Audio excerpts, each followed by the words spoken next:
فجر کی نماز لازماً مسجد میں پڑھنی ہے، اور مسجد میں نماز پڑھنے کے بعد ہرگز گھر واپس جا کر فوراً نہیں سونا۔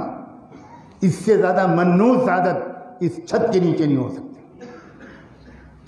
عجیب مصیبت ہے، مسلمان کہیں نوجوان جاگنگ کرتے ہوئے نظر نہیں آتے، کہیں دوڑتے ہوئے نظر نہیں آتے، کہیں سائیکلنگ کرتے ہوئے نظر نہیں آتے، کہیں ورزش کرتے ہوئے نظر نہیں آتے، اتنی لمبی لمبی جوانیاں لیتے ہوئے نظر آتے ہیں کہ اگر کینیڈا کا گینڈا بھی اگر اندر داخل ہو سکتا ہے۔ لا حول ولا قوت الا باللہ۔ رسول اللہ صلی اللہ علیہ وسلم نے ایسی سست امت تیار کی تھی۔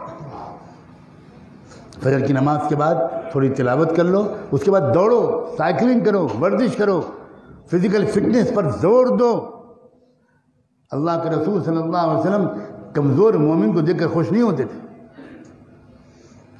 حضور نوجوانوں میں کشتیوں کے مقابلے کراتے تھے، گھوڑوں اور اونٹوں کی ریس کراتے تھے۔ ایک بہت سرگرم عمل، ایکٹیو، فزیکلی فٹ ایمان والا اللہ کو زیادہ پسند ہے۔